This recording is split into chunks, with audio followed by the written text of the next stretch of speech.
Hello friends, welcome back கேபே store channel நண்பர்களே. இன்றைக்கி நம்ம சேனலில் என்ன பார்க்க போகிறோன்னா, மிக மிக முக்கியமான ஒரு ஜோதிட தாள்களையும் ஒரு இன்ட்ரெஸ்டான ஆன்மீக பரிகாரத்தையும் இந்த வீடியோவில் பார்க்க போகிறோம். ஸோ பார்க்குறதுக்கு முன்னாடி எதை பற்றியது பார்க்க போகிறோம் அப்படிங்கிறத இன்ட்ரோவில் ஷேர் பண்ணுறேன். எதை பற்றியது பார்க்க போகிறோம் அப்படிங்கிறத ஃபஸ்ட்டு இன்ட்ரோவில் ரிஷப ராசிக்காரங்க தெரிஞ்சுக்குங்க. ஏன் ரிஷப ராசிக்காரங்கன்னு சொல்கிறேன்னா, இந்த வீடியோ ரிஷப ராசிக்காரங்களுக்கான வீடியோ. ஸோ அதனால தான் ரிஷப ராசிக்காரங்க வீடியோவை பாருங்கங்கிறத சொல்கிறேன். ஃபர்ஸ்ட் ஆஃப் ஆல் என்ன பார்க்க போகிறோம் அப்படிங்கிறத இப்போ சொல்லிடுறேன். 2026 மூன்றாவது மாதமான மார்ச் மாதம் நடந்துட்டுருக்கு. மார்ச் மாதம் கிரக ரீதியாக ஆன்மீக ரீதியாக மிக முக்கியமான மாதம். இந்த மாதம் ஸ்டார்டிங்கில் ஃபஸ்ட்டு சந்திர கிரகணமானது நடைபெற்றது. அதுக்கப்புறம் கொஞ்ச நாள் கழித்து மிகப்பெரிய கிரக பயிற்சியான சனி பயிற்சி வாக்கியப்படி நடந்தது. இந்த மாதிரி இந்த மாதத்தில் நிறைய முக்கியமான நாட்கள் வந்திருக்கு. அதை தொடர்ந்து இப்போ அடுத்ததும் முக்கியமான நாள் வர இருக்கு.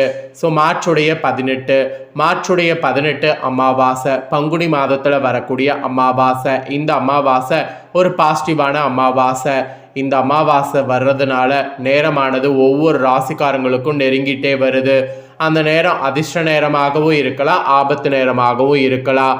ஸோ அமாவாசையில் பாசிட்டிவ்கள் நிறைந்திருக்க காரணம் என்னென்னா, பிரபஞ்சத்தில் நல்ல கிரகங்கள் அமையிறது தான். கிரகங்கள் ஒன்றோடு ஒன்று சேர்றது, ஒன்றோடு ஒன்று நிறைய இதை கொடுக்கறது. இதனால் ஒவ்வொருவருக்குமே பாசிட்டிவ் உருவாகும். அப்படி உருவாகக்கூடிய பாசிட்டிவை அவங்கவுங்க தெரிஞ்சு பயன்பெறணும். அதன்படி ரிஷப ராசிக்காரங்களுக்கு என்னங்கிற பலனை இந்த வீடியோவில் ஷேர் பண்ண போகிறேன். ரிஷப ராசிக்காரங்க உங்கள் ராசிக்கு என்ன பலன் கிடைக்கும் அப்படிங்கிறத தெரிஞ்சுக்குங்க. அதற்கேற்ப நடந்து பலன் பெறுங்க. அதோடு உங்களோட ராசிக்கு இந்த பாசிட்டிவான நாளில் சிறப்பு பரிகாரங்களும் செய்யணும். அது என்ன பரிகாரம், அதை எப்படி செய்யணும், அதை செய்கிறதுனால எந்த அளவுக்கு உங்களுக்கு பாசிட்டிவ் உருவாகும் அப்படிங்கிறதையும் சொல்ல போகிறேன். அதையும் இந்த வீடியோவில் ரிஷப ராசிக்காரங்க தெரிஞ்சுக்குங்க. முதல்ல உங்கள் ராசிக்கு கிடைக்கக்கூடிய பலன்களை ஷேர் பண்ணுறேன். பங்குனி மாத அமாவாசை பலன்களை ரிஷப ராசிக்காரங்க தெரிஞ்சுக்குங்க. இந்த பலன்கள் உங்களுக்கு மார்ச் 17 கிடைக்க போதுங்க. வாங்க பலன்களை பார்க்கலாம். கவர்ச்சிகரமான சுக்கிரனை அதிபதியாக கொண்ட ரிஷபராசி அன்பர்களே, இந்த ஒரு நாளில் இருந்து மனதை தெம்பாக வைத்து கொண்டால் எதையும் எதிர்கொள்ளலாம் என்பது குறிப்பிடப்படுது. சிலருக்கு தேக ஆரோக்கியத்தில் கவனம் செலுத்த வேண்டிய சூழ்நிலை உருவாகுது. இதனால் உங்களுடைய செயல்களை குறிப்பிட்ட காலத்திற்குள் முடிக்க இயலாமலும் போகலாம். அதனால் பெரிய பெரிய காரியங்களை இந்த டைம் செய்ய வேண்டாம் என்பது உங்களுக்கு சொல்லப்படுது. குடும்ப ரீதியாக சுப காரியங்கள் நடத்துவீங்க. சிலர்லாம் குழந்தைகளை வெளிநாடுகளுக்கு அனுப்பி படிக்க வைக்க முயற்சி பண்ணுவீங்க. உங்களுடைய முக்கிய திட்டங்கள்லாம் இப்போ நிறைவேறுவதற்கு வாய்ப்பு இருக்குது. இதனால் உங்கள் ஆசைகள் ஒவ்வொன்றாக நிறைவேறும் என்று கூட சொல்லலாம். கடன்களை திருப்பி அடைத்து புதிய சேமிப்புகளில் ஈடுபடுவீங்க. உடல் உபதைகள்லாம் மறைந்து ஆரோக்கியமானது காண்பீங்க. நேர்முக மறைமுக எதிர்ப்புகள் இந்த டைம் உங்களுக்கு மறையும் என்பது உறுதியாக சொல்லப்படுதுங்க. அதுக்கப்புறம் தொழில் செய்பவர்களுக்கு திட்டங்கள் அனைத்துமே நல்ல லாபத்தை கொடுக்கும். அதோடு கொடுக்கல் வாங்கல சிறப்புகள் உண்டாகும். விற்பனை பிரதிநிதிகளை பல சந்தைகளுக்கு அனுப்பி உங்கள் விற்பனை களத்தை பரவலாக்குவீங்க. ஆயினும் கூட்டாளிகளை கலந்தாலோசித்த பிறகு விரிவாக்கம் செய்கிறது தொழில் பொறுத்த வரைக்கும் நல்லது. இல்லைனா தொழிலில் கொஞ்சம் ப்ராப்ளம் வரும். நீங்கள் கொஞ்சம் கூட்டாளிகளை கலந்தாலோசித்துட்டு முடிவெடுத்தீங்கன்னா ஓகேவா இருக்கும், அதை பண்ணுங்க. அதுக்கப்புறமா உத்தியோகத்தில் இருக்கிறவங்களுக்கு சொல்லப்பட்டிருக்கு.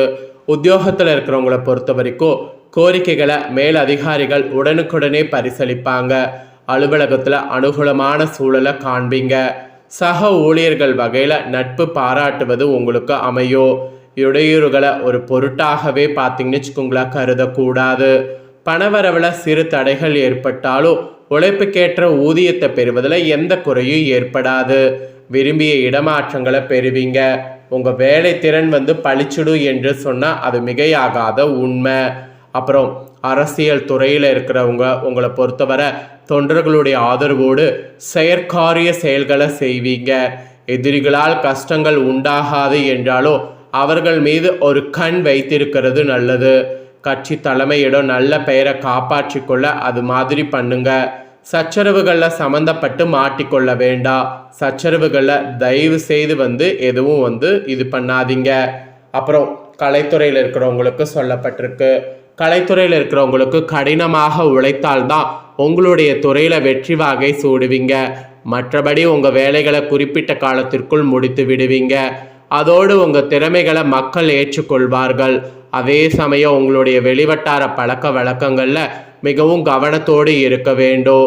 சக கலைஞர்களை கூட அனுசரித்து நடந்து கொள்ளும். அப்போ தான் உங்கள் கலைத்துறையில் உங்களுக்கான ஒரு அங்கீகாரத்தை பெற முடியும். அப்புறம் பெண்மணிகள்லாம் இனி நன்கு யோசித்த பிறகு பிறருடைய வார்த்தைகளை நம்ப வேண்டும். கணவரிடமும் குடும்பத்தினரிடமும் விட்டு கொடுத்து நடந்து கொண்டால் நல்ல யோகம் உங்களுக்கு இருக்குது. இல்லத்தில் திருமணம் போன்ற சுப நிகழ்ச்சிகள் நடத்தி மகிழ்வதற்கு வாய்ப்பு இருக்குது. அதனால் அதுக்கான முயற்சியை பண்ணுங்க.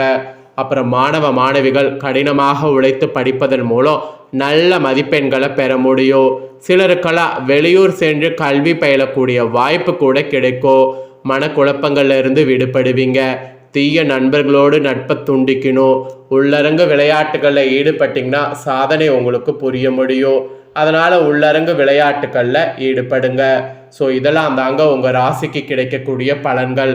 இந்த பலன்களுக்கேற்ப நடந்து பலன் பெறுங்க. இப்போ செல்வவளம் அதிகரிக்க பங்குனி அமாவாசையில் செய்ய வேண்டிய ஒரு பரிகாரம் இருக்குது. வாங்க அதை பார்க்கலாம்.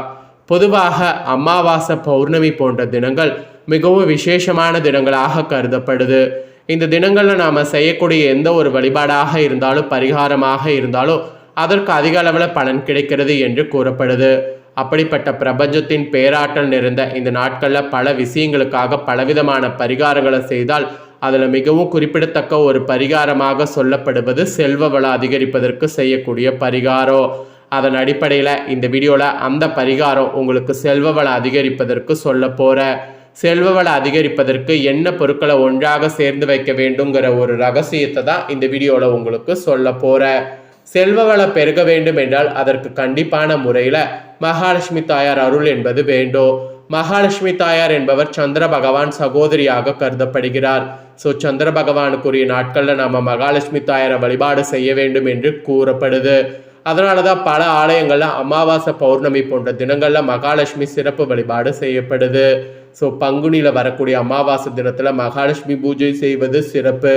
அதுவும் வட மாநிலத்தை சேர்ந்தவர்கள் ஒவ்வொரு அமாவாசையிலையுமே மகாலட்சுமி வழிபாடு செய்கிறார்கள். அதனால தான் அவர்கள் இன்றளவு செல்வ செழிப்போடு வாழ்கிறார்கள். ஸோ இந்த ஒரு இதுவும் நம்புற மாதிரி தான் இருக்குது. இப்படிப்பட்ட இந்த அமாவாசையுடைய சிறப்பு மிகுந்த அமாவாசையாக திகழக்கூடிய பங்குனி அமாவாசையில் மகாலட்சுமி தாயாரை நாம் வழிபாடு செய்வதன் மூலம் நமக்கு பலவிதமான நன்மை உண்டாகும். அப்படிப்பட்ட மகாலட்சுமி தாயாரின் அருளை பெறுவதற்கு மகாலட்சுமி தாயாருக்குரிய பொருட்களை ஒன்று சேர்ப்பது வைப்பதன் மூலம் மகாலட்சுமி தாயார் அருளை பரிபூர்ணமாக பெற முடியும். அப்படி மகாலட்சுமிக்கு பிடித்தமான பொருட்கள் என்று பார்க்கும் பொழுது அது வாசனை பொருட்களாக திகழ்கிறது. எந்த இடத்துலலாம் வாசனை நிறைந்திருக்கிறதோ அந்த இடத்துலலாம் மகாலட்சுமி தாயார் அருள் இருக்கும் என்று கூறி இருக்கப்படுது. அதுலேயும் ஏலக்காய், கிராம்பு, பச்சை கற்பூரம் இந்த 3 பொருட்களும் மிகவும் சிறப்பு வாய்ந்த பொருட்களாக திகழ்கிறது. இந்த 3 பொருட்களுமே எந்த இடத்துல இருக்கிறதோ அந்த இடத்துல மகாலட்சுமி அருள் பரிபூர்ணமாக கிடைக்கும். ஸோ அதனால் பார்த்தீங்கன்னு வச்சுக்கோங்களேன், பங்குனி அமாவாசையில் நீங்கள் ஒரு சேர மகாலட்சுமி தாயாருடைய படத்திற்கு முன்பாக இதை வைக்க வேண்டும். பச்சை கற்பூரம் சிறிய துண்டு, ஒரு கிராம்பு, ஒரு ஏலக்காய் இவை 3 மகாலட்சுமி தாயார் படத்திற்கு முன்பாக ஒரு கிண்ணத்திலோ அல்லது அகல் விளக்கிலோ போட்டு வைத்து விடுங்க. ஸோ நாள் முழுவதும் இது அப்படியே மகாலட்சுமி தாயார் படத்திற்கு முன்பாக இருக்கட்டும். மறுநாள் அதை எடுத்து பணம் வைக்கக்கூடிய இடத்துல வைத்து விட வேண்டும் அல்லது பர்ஸில் கூட போட்டு வைத்து கொள்ளலாம். இது அப்படியே எடுத்து வைக்க வேண்டும். மூட்டையாக கட்ட வேண்டாம். பச்சை கற்பூரம் காற்றில் கரைந்து விடும். ஏலக்காய், கிராம்பு மட்டும் அப்படியே இருக்கும். ஸோ இதை நீங்கள் செய்து பாருங்கள். இதனால் உங்களை பிடித்த தருதரை நீங்கி செல்வ வளம் அதிகரிக்கும். ஆனால் இதை செய்யும்போது நம்பிக்கையோட அடிப்படையில் செய்யணும். அதுதான் ரொம்ப முக்கியம். நம்பிக்கை இல்லாமல் செய்தீங்கன்னா பரிகாரம் பலிக்காது. ஸோ நம்பிக்கையோட இந்த பரிகாரத்தை செய்யுங்க. இந்த வீடியோவில் இந்த தாள்களை நீங்கள் தெரிஞ்சுக்கிட்டது கண்டிப்பாக உங்களுக்கு ரொம்ப யூஸ்ஃபுல்லாக இருக்குன்னு சொல்லி நான் நம்புகிறேன். யூஸ்ஃபுல்லாக இருந்ததுன்னா மறக்காமல் இதை உங்கள் ஃப்ரெண்ட்ஸ் ஃபேமிலிக்கும் லைக் பண்ணி ஷேர் பண்ணுங்கள். உங்கள் ஃப்ரெண்ட்ஸ் ஃபேமிலியில் இருக்கிறவங்களும் உங்களை போல் ரிஷப ராசிக்காரங்களாக இருந்தாங்கன்னா இந்த தாள்களை தெரிஞ்சு இதற்கேற்ப நடந்து பலன் பெறட்டும். இதே போல் புதிய அப்டேட்டான நிறைய வீடியோ நம்ம சேனலில் போடப்படும். அதை எல்லாமே உடனுக்குடனே தெரிந்து கொள்ள மறக்காமல் நம்ம சேனலில் சப்ஸ்கிரைப் பண்ணுங்கள். கூட பெல் பண்ண ப்ரெஸ் பண்ணுங்கள். அதை நீங்கள் பண்ணிட்டீங்கன்னா இனி நான் போடுற மற்ற அப்டேட்டான எல்லா வீடியோஸும் உடனுக்குடனே தெரிந்து கொள்ளலாம். ஸோ மறக்காமல் சப்ஸ்கிரைப் பண்ணுங்கள், கூட பெல் பண்ண ப்ரெஸ் பண்ணுங்கள். அப்போ தான் நான் போடுற வீடியோ எல்லாமே உடனுக்குடனே நோட்டிஃபிகேஷன் வந்து தெரிஞ்சு பயன்பெற முடியும். ஸோ சப்ஸ்கிரைப் பண்ணி சப்போர்ட் பண்ணுங்கள். நெக்ஸ்ட்டு இதே போல் சுவாரஸ்யமாக வேறொரு வீடியோவில் வந்து உங்களை சந்திக்கிறேன். உங்களுக்கு ஏதாவது டவுட் இருந்தாலும் கமெண்டில் கேளுங்க. கண்டிப்பாக அந்த டவுட்டை நெக்ஸ்ட் வீடியோவில் கிளியர் பண்ணுறேன். நன்றி, வணக்கம்.